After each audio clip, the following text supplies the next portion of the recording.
오늘의 말씀 창세기 39장 1절에서 6절까지 말씀이 되겠습니다. 창세기 39장 1절에서 6절을 제가 여러분 앞에 낭독해 드리겠습니다.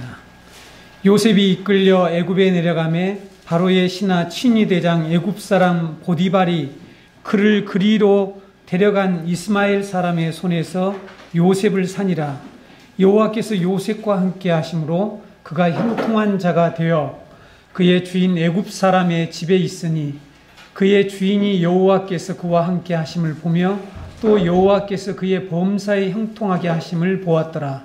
요셉이 그의 주인에게 은혜를 입어 섬김에 그가 요셉을 가정 총무로 삼고 자기의 소유를 다 그의 손에 위탁하니 그가 요셉에게 자기의 집과 그의 모든 소유물을 주관하게 한 때부터 여호와께서 요셉을 위하여 그 애굽 사람의 집에 복을 내리심으로 여호와의 복이 그의 집과 밭에 있는 모든 소유에 미친지라. 주인이 그의 소유를 다 요셉의 손에 위탁하고 자기가 먹는 음식 외에는 간섭하지 아니하였더라. 요셉은 용모가 빼어나고 아름다웠더라. 아멘. 제가 여러분에게 성경을 가르치는 성경 교사로서 그리고 하나님의 말씀을 하나님의 약물인 여러분들에게 전하고 또 여러분들을 인도하는 목회자로서 저의 가장 중요한 사명을 말하라면 저는 여러분들에게 하나님의 말씀을 올바로 이렇게 선포하고 성경이 어떤 책인지 그리고 성경을 어떻게 읽고 그것을 우리의 삶의 생명의 양식으로 삼을 것인가를 훈련하는 것이라고 믿고 있습니다. 저희의 사명을 그렇게 인식하고 있다는 것이죠. 혹 여러분들이 저와 만약 이렇게 좀 이렇게 떨어져서 신앙생활, 다른 곳에서 신앙생활을 할지라도 이것만큼 여러분들이 꼭 알고 가셔서 신앙생활을 했으면 하는 것이 저희의 소망입니다. 그것이 뭔가 하면 성경을 옳게 성경이 무엇인가, 무슨 책인가 하는 걸 정확하게 이해하고 성경을 옳게 읽고 하나님의 뜻을 올바로 분별하는 성도들이 되었으면 하는 것이 제가 늘 마음속에 기도하고 바라고 있는 그런 소망입니다. 목회자로서 성경 교사로서 말입니다. 성경은 하나님의 이 구속사의 다양한 단계를 교회에게 구체적으로 설명해 주어서 하나님의 구속 역사를 진리로 확신하고 하나님의 그 구속 계획 안에서 역사와 우리의 인생을 바라보며 하나님의 약속이 주는 위로와 소망을 갖도록 하기 위해서 우리에게 주신 책입니다. 제가 성경이 무엇인지를 여러분에게 정의해 드렸죠. 이것이 로마서 15장 4절에 기록되어 있습니다. 무엇이든지 전에 기록된 바는 우리의 교훈을 위하여 기록된 것이니 우리로 하여금 인내로 또는 성경의 위로로 소망을 가지게 함이니라 라는 말씀이 있습니다. 그리고 우리가 하나님의 이 성경은 그리고 우리가 하나님의 이 구속사의 핵심인 그리스도의 구원에 참여하고 있는지 우리가 성경을 읽으면서 하나님의 말씀을 들으면서 바로 이것을 깨닫는 것이죠. 우리가 정말 하나님의 구속 역사의 핵심이고 본질인 그리스도의 이 구원에 참여하고 있는지 우리가 그 믿음 안에서 살아가고 있는지를 점검하도록 주신 책이 바로 성경입니다. 구원의 진리인 성경이라는 것이죠. 그러므로 우리가 성경을 읽고 가르칠 때에 주의해야 될 내용을 다시 한번 제가 여러분에게 말씀드리면 성경을 마치 이솝 우화를 읽고 그 안에서 교훈이나 모범을 뽑아내서 성경의 본문의 사건이나 인물들이 한 행동을 가지고 그것들을 나도 그렇게 닮아야 되겠다, 따라가야 되겠다 하는 이런 도덕적인 이 적용하는 이런 식의 성경 읽기나 가르침이 되지 않도록 주의해야 합니다. 그러나 많은 사람들이 지금도 이런 방식으로 성경을 읽고 있다는 것을 저도 과거에 그렇게 읽어왔으니까요. 저도 전도사 시절에 목회 초기에 성경에 대해서 모르는 사람이 성경을 전했던 것 같아요. 그러면서 그렇게 가르친 거죠. 도덕적으로 마치 이솝우화를 읽고 여러분 이솝우화를 지금에 가서 읽어보시면 여러 많은 내용이 나와 있지 않습니까? 그중에 어떤 내용들 그들이 동물이 한 행동 이런 것들을 가져와서 우리는 하지 말아야 할 것, 해야 될 것을 구별하면서 우리가 이 책들을 읽죠. 동화책이나 이런 소설이나 여러 가지 기타 책을 읽습니다. 과거에도 제가 지난번에도 말씀을 드린 적이 있는데, 만약 성경을 이런 방식으로, 즉 모범 사례나 도덕적 교훈을 뽑아내서 적용하는 방식으로 성경을 읽거나 만약에 그것을 가르치게 되면 두 가지 심각한 문제가 발생합니다. 잘 들어두셨다가 앞에서 말씀드렸죠? 저하고 혹시 헤어져서 여러분과 계속 평생 같이 이렇게 공동체 안에서 말씀을 나눌 수 있으면 제가 최선을 다해서 인도하겠지만, 그렇지 못할 경우에 여러분들이 이 부분을 꼭 기억하셨으면 좋겠어요. 첫 번째, 어떤 심각한 문제가 생기냐면, 구원을 가르치는, 이 구원을 우리에게 말씀하고 있는 유일한 진리라고 하죠. 이 복음의 소식인 성경을 기독교 신자인 우리 스스로가 세상의 일반 책들과 동일하다는 것을 인정하는 꼴이 되고 만다는 것이죠. 자, 성경을 어떻게 읽으면요? 네, 이솝우화처럼 읽고 거기서 어떤 도덕적인 모범사를 가져와서 그것을 따라야 된다 이렇게 가르치거나 이렇게 읽는 것, 이렇게 하면 하나님의 이 세상에 유일무이한 이 구원의 진리가 담겨있는 성경을 일반 보통 책들과 똑같은 수준으로 우리가 끌어내리는 것이 누가 하냐면 우리가, 기독교 신자인 우리가 그런 일을 한다는 거죠. 심각한 문제죠. 네. 자, 우리가 지금 이런 심각한 일들이 우리 가운데서 벌어지고 있다는 거죠. 그래서 우리는 사람들이 성경도 뭐 불교의 경전이나 다른 모든 유교의 경전이나 똑같구나, 공자가 한 얘기나 다 똑같아, 이런 얘기를 하도록 우리 스스로 그런 방식의 성경을 읽어서는 안 됩니다. 이게 첫 번째 중요한 내용입니다. 두 번째는, 만약에 우리가 이런 방식으로 성경을 읽거나 가르치면 앞에서 말씀드린 대로 성경을 통해 하나님이 우리에게 참된 위로가 무엇인지, 즉 위로를 주시는 것입니다.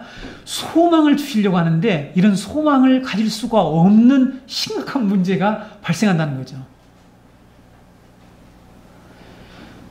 우리가 도덕적 교훈은 듣기는 좋고, 이 성경을 그런 방식으로 우리가 설명하고 가르치고 말하고 그렇게 적용하면 그것이 쉽고 가르치기도 좋고 듣기도 편할지 모르지만, 죄악된 세상에 살아가는 우리들에게 바울 사도가 로마서 1장에서 말한 것처럼 모든 믿는 자에게 구원을 주시는 하나님의 능력이 되는 이 복음, 성경이 복음이 되지 못한다는 사실이죠. 그리고 생명을 주지 못합니다. 성경 말씀이 생명을 주는 하나님의 이 복음의 능력인데, 구원의 능력인데 우리에게 그걸 주지 못한다는 사실이죠.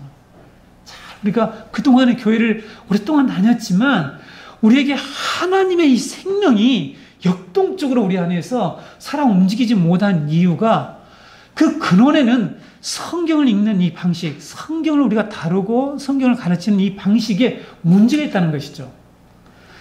성경을 복음으로 읽을 때만이 능력이 나타나죠. 여러분 믿습니까? 예, 아멘이 별로 크지 않죠. 우리 교회는 아멘을 잘 안 하니까. 성경이 유일한 진리로서 우리를 구원하는 하나님의 능력으로 우리가 믿고 그것을 받아들일 때에 우리에게는 진정한 위로, 참된 위로와 소망을 가질 수가 있습니다. 그렇지 않으면요, 여러분 세상의 도덕적인 교훈이 여러분들에게 위로가 됩니까? 듣기 좋잖아요. 라디오 방송에서 공자님이 말씀하신 것을 늘 풀어서 설명하는 프로그램이 있더라고요. 제가 어쩌다가 이렇게 돌리다가 가끔가다 그걸 들어오면, 야, 정말 듣기가 너무 은혜스러워. 감동적이 그 얘기하는 것이. 공자 얘기 풀어주는 것이. 그리고 아주 천부당 만부당한 것 같아. 아주 너무나 옳은 얘기들을 잘 해줍니다. 근데 그것이 우리에게 위로가 됩니까? 정말 이 죄악된 세상에서 투쟁하면서 살아가는 우리에게 생명을 줍니까? 생명을 주지 못합니다. 여러분, 제가 이런 설명을 다시 한번 언급하는 이유가 분명히 있습니다. 하나님의 구속사의 한 단계와 그리스도 안에서 이루어지는 하나님의 구원 계획을 교회에게 지금 선포해 주기 위해서, 알려주기 위해서 요셉이 애굽에서 내려가서 고난을 받고 그 가운데서 하나님이 함께 하시면서 그에게 하나님의 구원의 놀라운 역사를 이루어가는 그 과정을 지금 설명해주고 있다는 거죠. 네. 이런 이 내용, 오늘 본문의 이야기를 대부분의 우리 신자들이 모범적인 이야기로 이 본문을 다루면서 읽는다는 것을 제가 잘 알고 있습니다. 예를 들면, 여러분들 한번 예를 들어 볼게요. 쉽지 그런지. 오늘 본문에 4번 기록된, 4번이나 등장하는 내용이 뭐냐면, 오늘 제가 이 부분을 설명을 다음 주일에, 오늘 본문은 다음 주일에 한번 더 설교를 할 텐데요. 이 4번 나오는 내용이 뭐냐면, 여호와께서 요셉과 함께 하셨다라는 내용이에요. 그렇죠? 이것이 4번 등장합니다. 오늘 본문뿐 아니라 창세기 이 39장에 총 4번이 등장하게 되죠. 그래서 이런 내용을 가지고 요셉처럼 하나님이 함께하는 자가 되면 어디로 가든지 형통한 삶을 살게 된다. 우리도 하나님과 함께 이 동행하는 삶을 사는 것이 중요하다. 이런 가르침을 한단 말이에요. 자, 이것이 성경적인 것 같잖아요. 성경이 말씀하고 있는 것처럼 보입니다. 그렇죠? 네. 그래서 우리도 하나님과 함께하는 것이 중요하다. 그러면 우리도 형통한, 만사 형통하는 그런 삶을 살 수 있다. 어떤 고난과 역경이 올지라도 그것이 전화 이복의 역사로 바뀐다. 듣기 너무 은혜스럽죠? 감동스럽습니다. 그리고 또 여기 본문에 오늘 39장에 나오는 내용인데, 보디발의 아내로부터 유혹을 받는 이 요셉의 사건을 가지고 현명한 자가 유혹을 이기는 법이라는 이런 제목을 붙여서 끌어내서 가르칩니다. 이것이 보통 사람이 한 게 아니라 유명한 교수가 이런 제목으로 이 본문을 설명하고 있는 것을 제가 주중에 발견했습니다. 그분의 성함을 제가 여기서 밝히지 않겠습니다만은 이 엄청난 이따만한 이 두꺼운 창세기에 이 강의를 쓴 책의 이 부분, 오늘 제가 설교하는 이 부분을 현명한 자가 유혹을 이기는 법, 얼마나 교훈적이고 도덕적입니까? 그러나 여러분, 창세기 39장의 사건은 그런 교훈을 우리에게 주려고 기록된 말씀이 아님을 여러분들이 곧바로 확인할 수가 있습니다. 오늘 본문에 자주 또 반복되는 한 단어가 있습니다. 우리가 너무너무 좋아하는 그런 단어. 뭐죠? 형통입니다. 형통.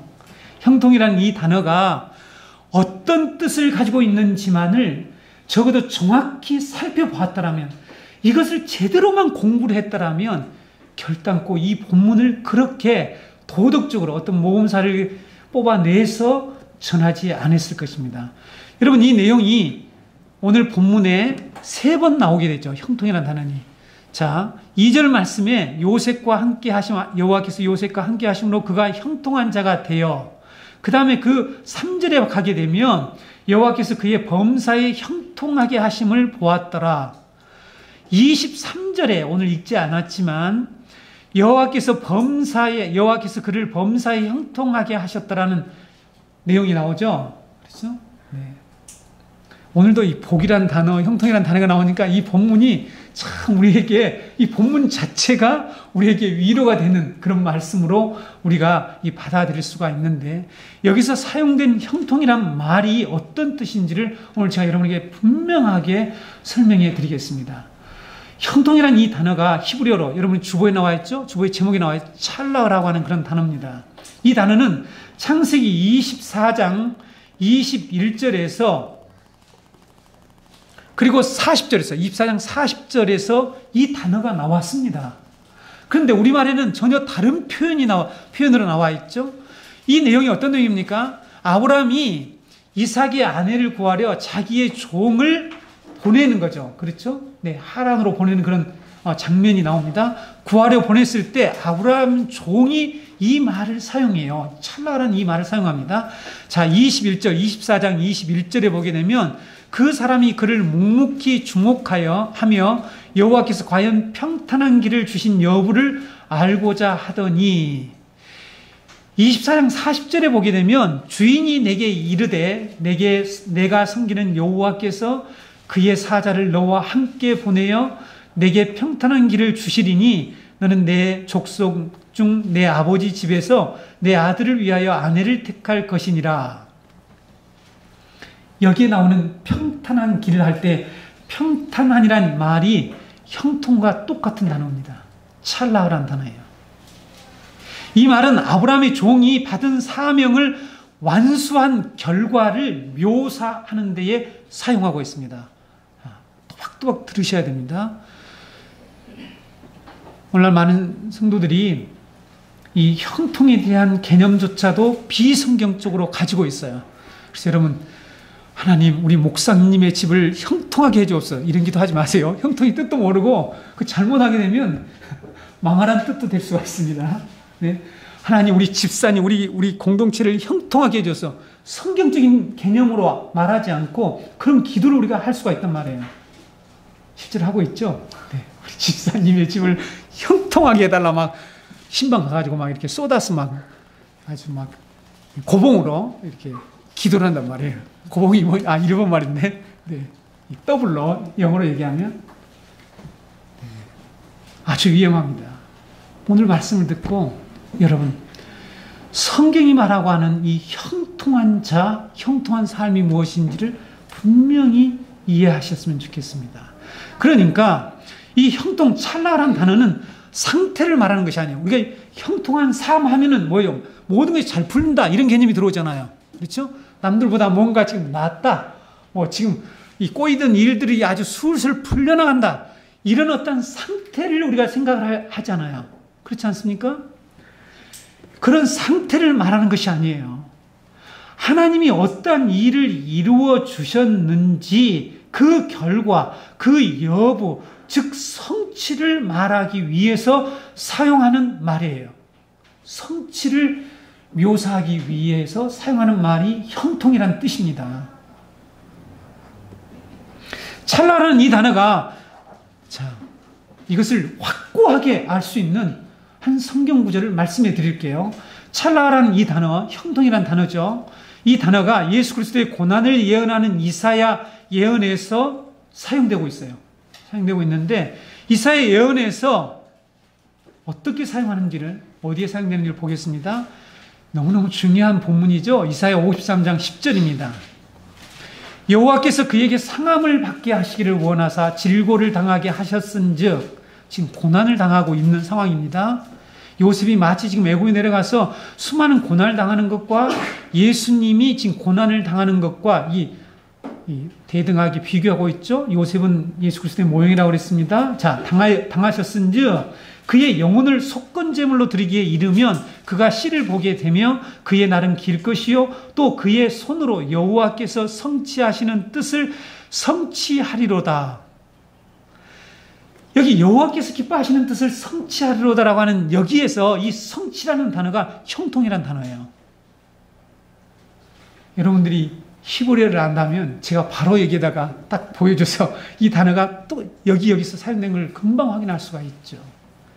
그러니까 여러분, 창세기 24장이나 아브라함의 종이 지금 이삭의 이 아내를 구하러 가서 과연 하나님이 나에게 평탄한 길을 주셨는지 안 주셨는지 한번 보자, 확인해 보자. 그러니까 하나님이 하신 일인지 아닌지, 하나님이 지금 어떤 일을 이루어가고 계신지 아닌지를 한번 보자, 따져보자. 이런 때 사용하는 이 평탄이란 단어와 오늘 본문에 나오는 39장의 창세기 39장의 형통이란 하나님의 계획, 하나님의 뜻이 성취된 결과를 말할 때에 사용하는 말이라는 것을 꼭 기억하셔야 합니다.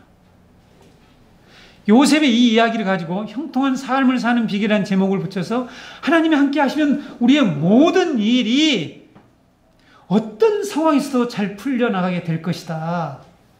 믿습니까? 이렇게 아멘 하지 마세요. 또 이렇게 갑자기 지금 그것을 아멘 못하게 하려고 하는데 아멘 하면 안 됩니다. 이 말씀을 잘 따라 들으셔야 돼요. 네. 이러면 그냥 우울해같이 아멘 하잖아요. 그래서 성도에게 중요한 것이 하나님과 함께하는 삶이 중요하다 이렇게 얘기하는데, 어떻게 하나님과 함께하는 것은 또 이렇게 잘 정리가 또 안 돼 있잖아요.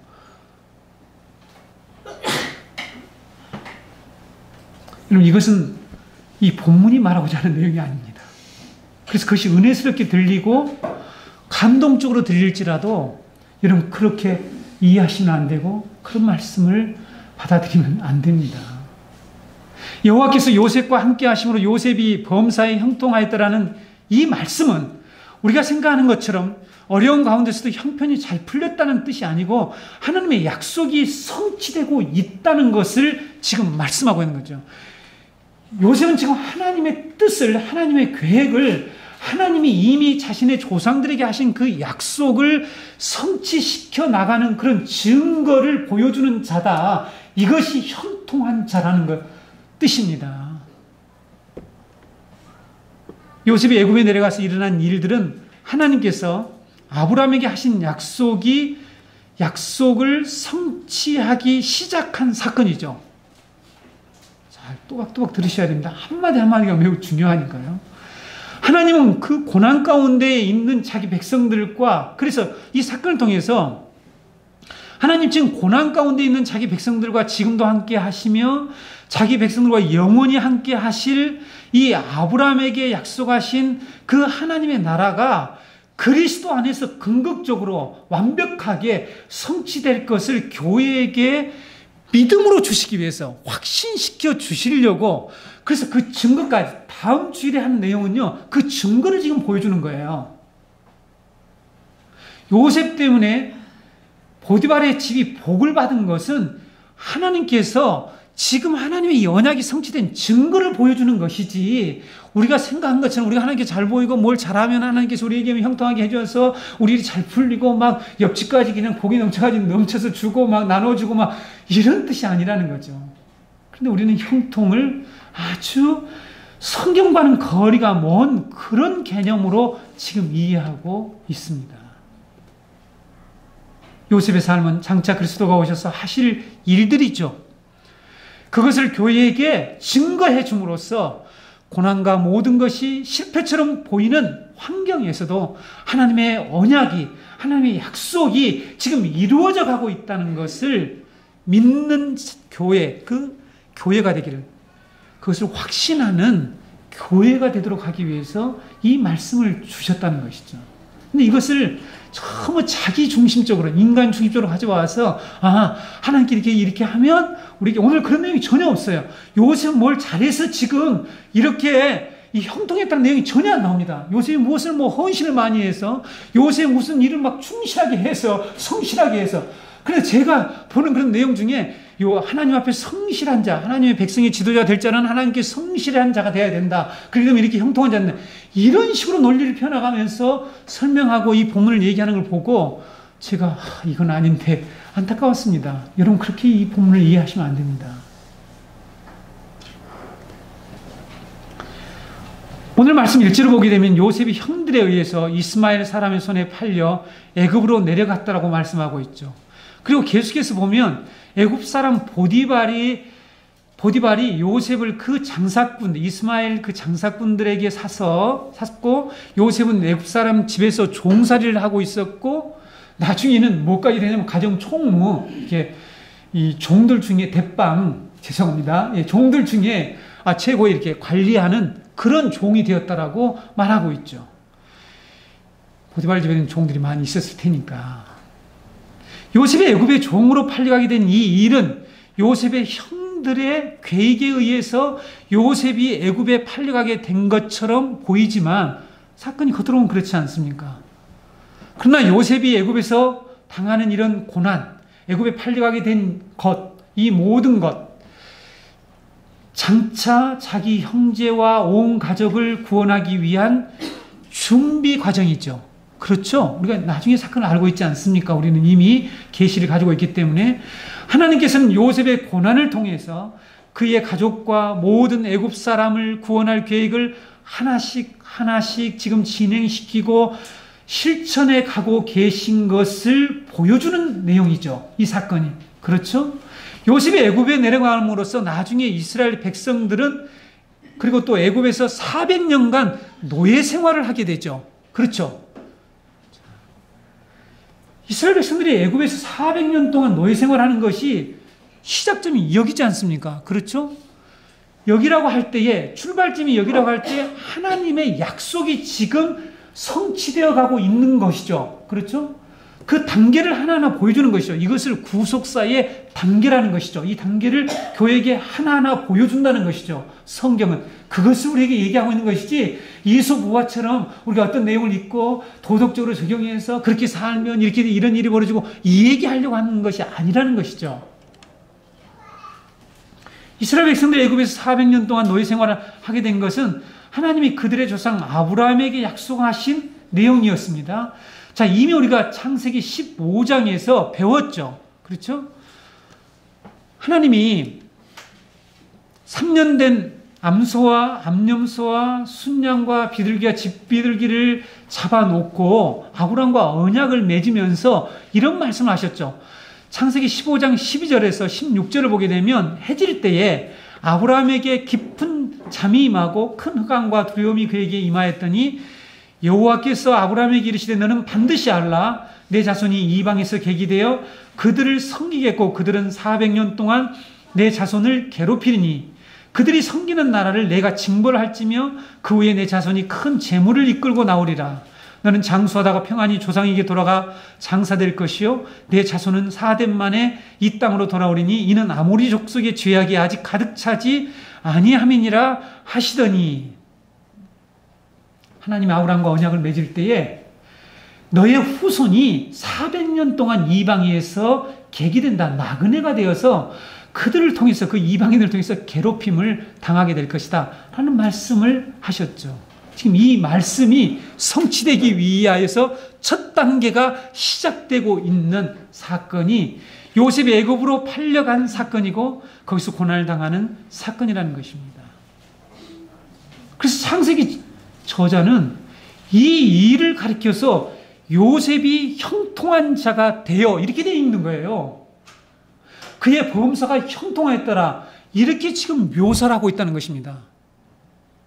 자, 여러분 앞에 한 내용하고 이해가 되시죠? 형통이라는 개념이 뭔지를 제가 지금 설명하고 있는 것입니다. 요셉이 형통한 자가 되었다는 말이 요셉이 뭔가 하나님 앞에 막 헌신을 많이 했거나 헌금을 몽창히 했거나 막 이래가지고는 하나님께서 그에게 축복을 해가지고 이 번영하고 형통하고 모든 게 잘 풀리고 이런 얘기를 하고 있질 않아요, 성경은. 근데 우리는 이 형통을 좋아하잖아요. 그렇죠? 그래서 오늘은 이 시대의 형통의 복음이 교회를 지배하고 있잖아요. 근데 그 형통의 뜻이 완전히 성경하고는 다르다는 것입니다. 다른 게 아니라 틀렸다는 것이죠. 엉터리라는 것입니다. 성경이 말하는 형통의 삶, 형통한 자란 하나님께서 잘 보여서 우리의 일이 잘 되고 문제가 없고 번영하고 축복받는 삶을 살게 된다. 이런 거짓된 이 형통의 복음, 번영의 복음을 성도 여러분, 여러분들이 믿어서는 안 됩니다. 그러면 절대로 생명이 없어요. 성도 하나님 백성으로서 이 복음을 받은 자로서 능력이 나타날 수가 없습니다. 그러니까 교회를 다녀도 항상 그걸 추구할 수밖에 없어요. 세상 사람들이 말하고 정의하는 그 형통을 추구해 갈 수밖에 없는 거죠. 그래서 이렇게 복음이 이렇게 복음되지 못하고 예수 그리스도의 그 십자가의 이 보혈의 피가 보배로운 피가 아니라 짓밟히고 하찮은 그런 피로 전략되고 말았다는 사실이죠. 안타깝지 않습니까? 우리는 흔히 요셉의 이 부분을 보고요. 이 부분만을 보고 형통이라고 해석을 합니다. 그래서 형통의 개념을 그래서 거기에서 이렇게 정의를 해요. 잘 들어보세요. 요셉이 종으로 팔려갔죠. 애굽 군대 장관 보디발의 집으로 종으로 팔려갔잖아요. 노예로. 근데 거기에서 노예였는데 그 다음에 뭐가 됐다고요? 가정 총무가 됩니다. 가정 총무가 되는데 또 어떤 일을 맡게 됩니까? 보디발의 모든 소유를 그에게 맡겨서 주관하게 하잖아요. 이게 보통 일이 아니죠. 아니기는. 그렇죠? 예, 군대 장관 집에서 총무를 맡아가지고 모든 걸 관장하는. 그렇죠? 그래서 비록 노예가 이렇게 되었지만 이런 노예가 되는 비참한 상황, 아들이잖아요, 아들. 상속자로 예정되어서 그 색동 옷을 입고 왕의 권위를 나타내는 그런 색동 옷을 입고 그 옷 입고 다닌다고 해서 욕먹고 핍박받고 해서 지금 내려온 것입니다. 그렇죠? 네. 그리고 그 아버지가 너무너무 극진히 사랑했던 그 아들이 지금 노예라고 하는 위치에 내려왔어요. 근데 이 내려와서 거기에서 조금 나은 삶을 살고 있어요. 그게 가정 총무가 되고 그 보디발의 집의 모든 것들을 관장하는 그런 위치에 올라가는 것, 이것을 우리가 어떻게 해석을 하죠? 형통한 삶이다, 이렇게 해석하죠. 이게 우리들의 모습이에요. 지금 우리는 죄악된 이 세상에서 죄의 노예가 되고 이런 악에서 짓밟히는 삶을 사는데, 여기서 좀 높은 데로 올라가면 형통해졌다, 형통한 자가 되었다, 형통한 복을 받다, 이렇게 생각하잖아요. 이렇게 해석하잖아요. 이게 지금 성경적입니까? 바보 아니에요, 바보? 죄송합니다, 이런 말 했어. 아니, 아들이 지금 종이 되어서 종 돼봤자 종 중에 또 괜찮은 종 된 것 뿐인데, 그것이 축복받은 것이고, 그것이 형통하다는 것을 해석한다는 게 이게 말이 됩니까? 이게 성경이 가르치는 내용이냐고요? 아니지 않습니까? 근데 전부 그렇게 믿고 있잖아요, 많은 사람들이.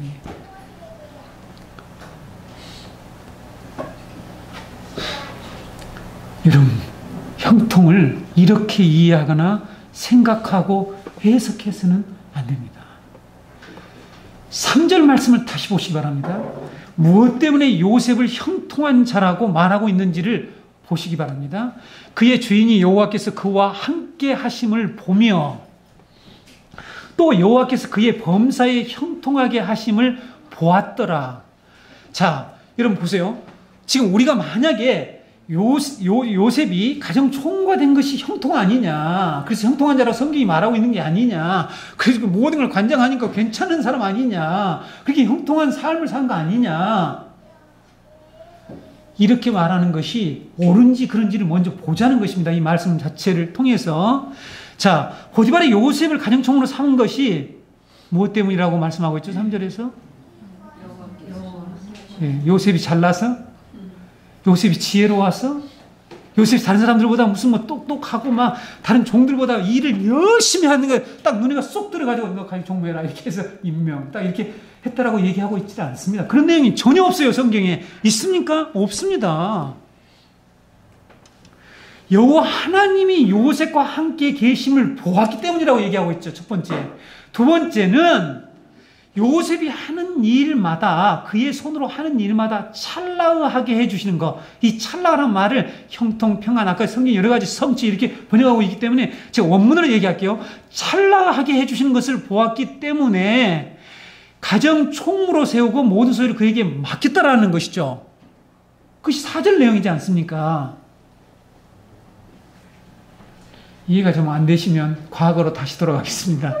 아브라함도 그랄 왕 아비멜렉에게 아내 사라를 누이라고 속였죠. 그래서 아비멜렉이 공경에 빠졌어요. 저 같으면 힘도 가지고 있고, 당시에 이게 뭐죠? 이 홈그라운드 아시죠? 그랄 왕, 지금 그랄 지역이니까, 자기 지역이니까 아브라함이 이 정도 하나는 아주 간단히 해결을 볼 수가 있는, 없앨 수 있는 그 상황에서 자기 공경을 빠뜨렸던 그 아브라함에게 먼저 찾아와서 언약을 맺죠. 왜 그랬습니까? 왜 그랬다고 우리가 배웠죠? 자, 창세기 21장 22절에 보게 되면, 그때 아비멜렉과 그 군대 장관 비골이 아브라함에게 말하여 이르되 내가 무슨 일을 하든지 하나님이 너와 함께 계시도다. 지금 무엇 때문에 찾아왔습니까? 무엇 때문에 와서 지금 이게, 야, 평화조약, 너하고 나하고 평화조약 하자. 사실은 누가 더 힘이 세죠? 별 볼 일 없어요. 당시 상황에서 물론 엄청난 많은 그 가솔들을 이끌고 있었던 건 사실이지만, 그런데 평화조약을 맺게 된 그 이유를 여기서 말씀하고 있잖아요. 내가 무슨 일을 하든지 하나님이 너와 함께 하신 것을 내가 보았다. 나하고 언약을 맺자. 이렇게 언약을 맺은 이유가 하나님이 아브라함과 함께 하시면서 그가 하는 모든 일마다 하나님의 손길을 본 거예요. 여러분, 이 사건이요, 여러분들 어떻게 생각하십니까? 이게 보통 일이 아니에요. 당시 여러분이 보세요. 자, 지금 보디발이 있는 애굽이나 이 가나안 땅이나 뭐 바벨론이나 모든 땅에는 어떤 신을 섬기죠? 그 신들은 비인격적인 신이에요. 거짓 우상이잖아요. 그들은 목석으로 만드는, 호흡도 할 수 없는, 아무것도 할 수 없는 이런 비인격적인 신들을 섬기는 보디발과 아비멜렉이 지금 아브라함과 요셉에게서 여호와께서 함께 계신 것을 보았대요. 이건 충격적인 고백입니다. 그렇지 않아요? 아니, 비인격적인 신을 섬기던 이 사람이, 야, 너가 믿는 그 하나님, 인격적인 하나님이다. 살아계신 하나님이다. 움직이신 하나님이다. 우리의 이 일을 직접 간섭하셔서 자기의 계획대로 이끌어 가시는 그런 분이시다. 이것을 보았다는 거예요. 이런 얘기를 한다는 건 충격이지 않습니까? 갑자기 어느 날 옆집에 전혀 교회 안 다니고 교회 다니는 거 조롱하던 이 사람이 와가지고 나도 교회 다닐게요. 집사님 보고 내 하나님이 진짜 살아계신 거 봤네요.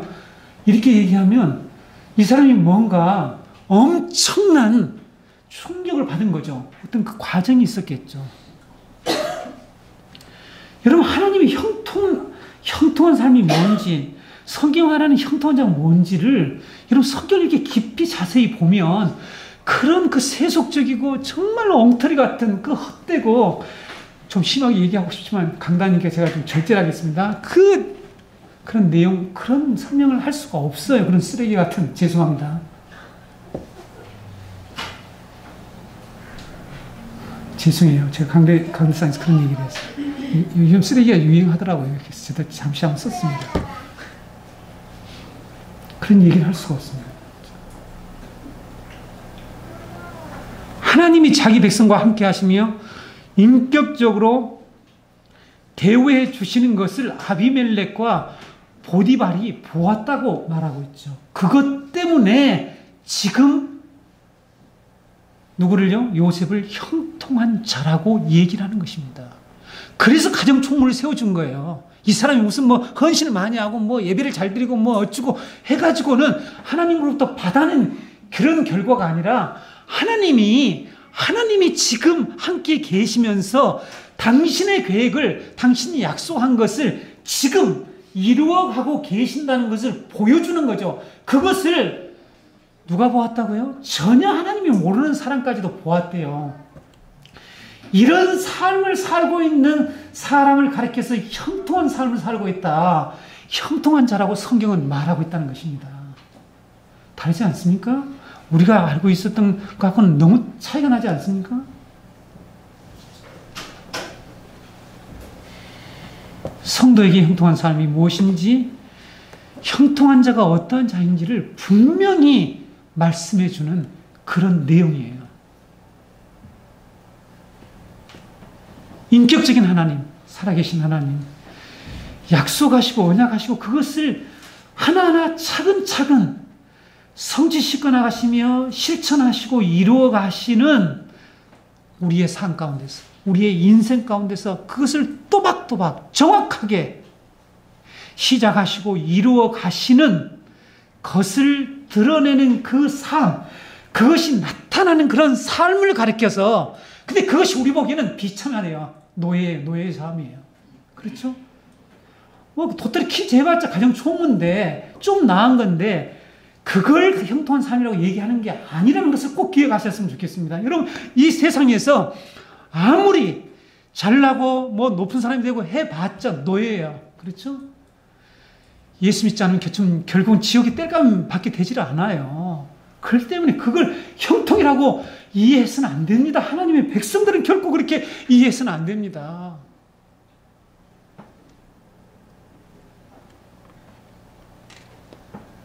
하나님의 약속의 성취나 하나님의 계획이 나의 삶 가운데서 이루어진 것과는 아무 관련도 없는데 나는 잘 살 수 있어요. 잘 풀릴 수 있습니다. 출세하고 성공할 수 있어요. 그걸 형통이라고 얘기할 수 있을까요? 그게 형통일까요? 그건 불행입니다. 그래서 아까 제가 얘기했죠. 우리 목사님 집이 형통하게 해달라고. 우리 뜻이나 알고 기도해 주세요. 네. 목사님 집에 목사님이 부자이면 대부분 그 재앙입니다. 배부르고 등 따시면 격길로 나가기가 훨씬 쉽다는 것은 우리가 인정할 수밖에 없잖아요. 그렇지 않습니까? 그렇지 않습니까? 성도 여러분. 그러니까 적절하게 정말 하나님의 뜻을 이루고 하나님의 그 계획 안에서 살아가는, 하나님과 그 동행하는, 하나님의 뜻을 이루는 그런 삶을 사는 것을 분명한 목적으로 삼고 살지 않으면 우리의 형통이 우리의 불행이 될 수 있다는 것을 성도는 꼭 기억하셔야 합니다. 2절에서 요셉은 형통한 자가 되어 그의 주인 애굽 사람의 집에 있었다라고 말씀하고 있는데, 아버지의 엄청난 사랑을 받고 상속자로 지명받았던 자가, 그리고 약속의 땅을 받기로 한 그 자가 약속의 땅에서 지금 떠나버렸어요. 약속의 땅에서 멀리 떠나서 지금 노예 신분이 되었죠. 그렇죠? 이것이 어떻게 해서 형통한 자라고 말할 수 있겠습니까? 지금 다 잃어버린 것입니다. 그렇죠? 보세요. 표면적으로 볼 때 그는 아버지의 사랑, 아버지의 그 아주, 우리가 알죠? 뭐 편애에 가까울 정도로 엄청난 그 사랑, 상속자로 이미 지명받고 약속의 땅에서 멀리 떠나 살고 있는 요셉에게 형통한 자라고 말씀하고 있는 내용이 무엇인지를 분명히 알아야 하는데, 하나님의 언약을 이 요셉이 지금 요셉을 통해서 성취하기 시작했다. 그 첫 출발점에 있다. 이 사람이 바로 형통한 자다라는 것을 말씀하고 있는 것입니다. 요셉은 그것을 알았습니까? 몰랐습니까? 네, 성도 여러분. 요셉은 이걸 알았어요? 몰랐어요? 알았습니다. 알았기에 어떤 일이 있죠? 어떤 모습, 어떤 반응, 어떤 태도로 이 상황 가운데 살아갑니까? 네. 불평하거나 원망하거나 후회하거나 이런 일을 전혀 하지 않아요. 뿐만 아니라 자기 형들이 나중에 총리가 되어서 7년 이 기근이 들렸을 때에 곡식을 사러 왔을 때에 자기 앞에 와서 나중에 요셉이 자기를 밝히잖아요. 자기 신분. 당신 동생입니다. 이렇게 얘기했을 때 그들이 어떻게 했습니까? 걱정이 태산이었죠. 우리는 죽었다 이제. 이렇게 생각하고 한탄할 때에 그들에게 어떤 말을 합니까? 45장 7절 8절에 자, 이 부분을 잘 들으세요. 요셉의 이야기의 핵심은 여기라고 그랬습니다. 이 말씀이라고 그랬습니다. 하나님이 큰 구원으로 당신들의 생명을 보존하고 당신들의 후손을 세상에 두시려고 나를 당신들보다 먼저 보내셨나니, 그런즉 나를 이리로 보낸 이는 당신들이 아니요 하나님이시라. 하나님이 나를 바로에게 아버지로 삼으시고 그 온 집의 주로 삼으시며 애굽 온 땅의 통치자로 삼으셨나이다.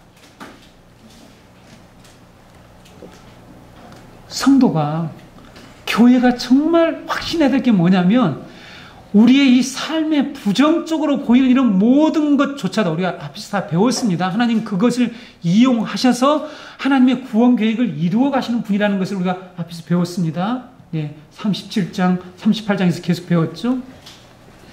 앞에서 말씀드린 것처럼 성경은 우리에게 하나님의 일하심을 믿고 인내하며 참된 위로와 소망을 주기 위해서 기록되었다라는 이 노마스 말씀을 살펴보았죠. 자, 여러분 보세요. 요셉이 지금 어떤 말로 그들을 위로하는 줄 아세요?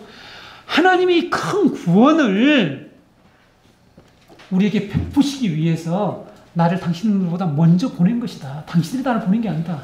난 그렇게 생각해 본 적이 없다는 것입니다. 놀랍죠? 이런 믿음과 확신을 가지고 살고 있는 사람을 가리켜서 형통한 자라고 하는 것이지, 이 세상에서 무슨 뭐 좋은 집에 살고 잘 나가고 무슨 뭐 아주 모든 일들이 그냥 잘 풀리고 이것을 가리켜서 형통한 자라고 성경은 말하지 않는다는 것입니다. 근데 왜 이 시대에 많은 기독교 신자들이 그렇게 이해하고 있고 기도할 때 형통한 자에게 형통한 복을 달라고 하냐는 것입니다. 뜻을 정말 알고 기도를 하냐는 것이죠. 여러분, 창세기 마지막 50장의 결론의 내용이 뭔지 아세요? 요셉이 형들을 위로하는 내용이에요. 물론 그 뒤에 또 다른 부분이 있습니다만은 핵심 내용이 뭐냐면 위로하는 부분이에요. 50장 20절로 21절에 보게 되면 당신들은 나를 해하려 하였으나 하나님은 그것을 선으로 바꾸사 오늘과 같이 많은 백성의 생명을 구원하게 하시려 하셨나니 당신들은 두려워하지 마소서. 내가 당신들과 당신들의 자녀를 기르리이다 하고 그들을 간곡한 말로 위로하였더라. 여러분, 제가 로마서 말씀 읽어드렸죠? 네. 과거에 성경이 이러한 내용을 기록한 것은 우리에게 인내로 위로와 소망을 주기 위함이라고 말씀을 읽어드렸죠. 요셉이 형들을 위로할 때에 이 내용을 보세요. 여러분들이 나에게 이런 일을 했지만 하나님은 그 일을 통해서 당신의 뜻을 이루셨다. 그 구원을 이루어 가셨다. 그러니까 염려하지 마라. 여러분, 이것이 정말 믿음을 가진 자예요. 이것이 하나님의 형통이 무엇인지를 깨닫고 사는 자라고 저는 믿습니다. 그렇죠? 그래서 때로는 사업을 줄일 수도 있어요. 축소를 시킬 수도 있어요. 교회를 조그맣게 줄일 수도 있어요. 계속 키우는 것이 형통이 아니라. 저는 그렇게 믿습니다. 그렇죠? 세상처럼 그래서 성공을 추구하지 않고 오히려 내가 좁은 길을 가려고 할 수가 있어요. 왜? 그것이 형통이니까, 그것이 하나님의 계획을 이루는 거라는 것이 확신이 든다라면 그 길을 가는 거예요.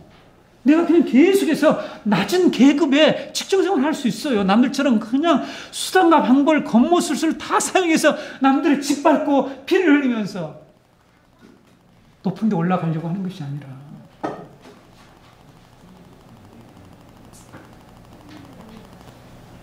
그런데 기독교인들조차 그렇게 하잖아요.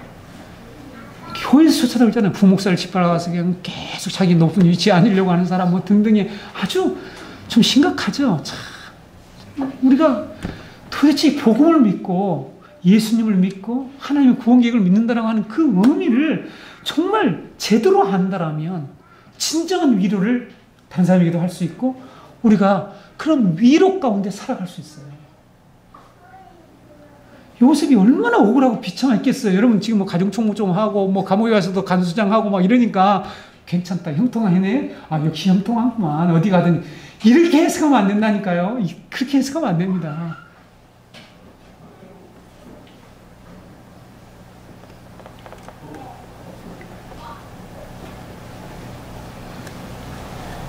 성도의 형통한 삶이란 우리 인생에 하나님이 함께 하시면서 따라다니시면서 하나님의 그 큰 구원의 계획을 이루어가는 그 증거들이 하나하나 나타나는 거예요. 나타나는 거. 이게 형통한 삶이에요. 근데 과연 우리에게는 그런 증거의 삶이 나타나느냐는 것입니다. 그래서 형통을 어떻게 하면 또 나중에 자랑으로 삼잖아요. 자랑으로. 하나님이 지금 그런 거 자랑하라고 했으니까 우리 집에 무슨 일이 일어났는데 이렇게 됐다. 이걸 간증이라고 하는 경우, 제가 간증은 싫어합니다. 강대상에 나와서 하나님 말씀 전하기도 바쁜데 간증하고 무슨 간증자 세워서 무슨 일 나고 연예인들 이런 것들은요, 제가 목회하는 동안 결코 일어날 수가 없어요. 하지 않습니다.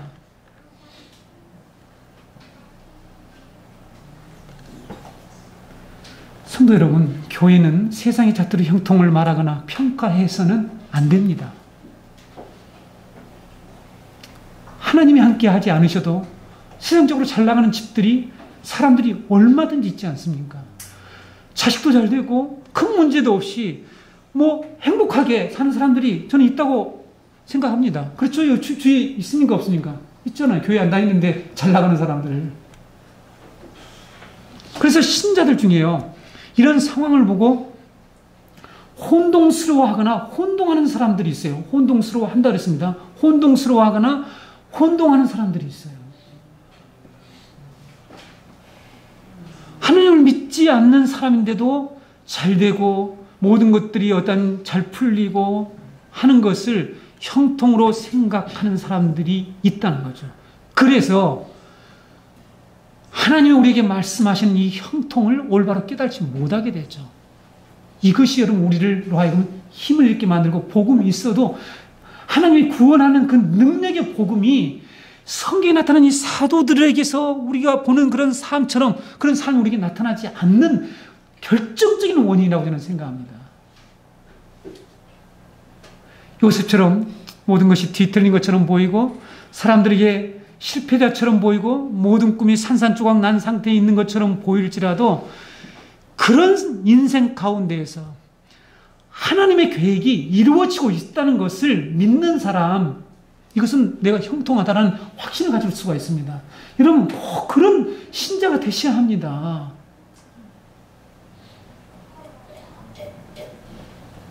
하나님의 뜻이 이루어지는 하나님의 손길이 우리 가운데 있다라면 그것이 찰나의 형통이에요. 그게 평안이에요. 평탄한 길이에요. 누가 말하는 평탄한 길이라고요?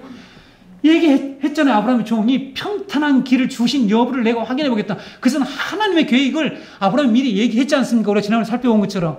그걸 지금 따져보는 거예요. 이것을 따져보고 우리 그리스도인들은 내가 형통한가 아닌가를 좀 확인했으면 좋겠습니다. 예수님이 수많은 고난을 받으시면서도 여호와께서 기뻐하시는 뜻을 성취하시는 일을 가리켜서 이사야 선지자가 형통이라고 찰나라고 말하고 있지 않습니까? 성도 여러분, 더 이상 세상이 말하는 형통을 찾지 마시기 바랍니다. 쫓아봤자 무지개를 찾다가 기진맥진해서 없구나, 잡을 수가 없구나 하는 이런 허탈한 심정으로 이 세상 사람들은 다 살아가는 거예요. 그거 잡아봤자 그 다음에 또 무엇을 잡으려고 애쓰잖아요.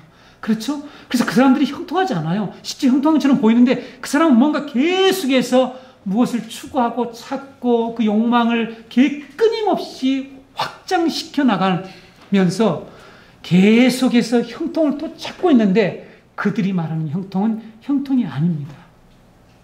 내 안에서 내가 하는 일이 하나님의 구원의 약속과 계획 속에 포함되어 있다라면, 이것이 분명하다라면 그 삶이 형통한 삶이라는 것을 믿는, 확신하는 성도들이 되시기를 주의 이름으로 축원합니다. 기도하시겠습니다.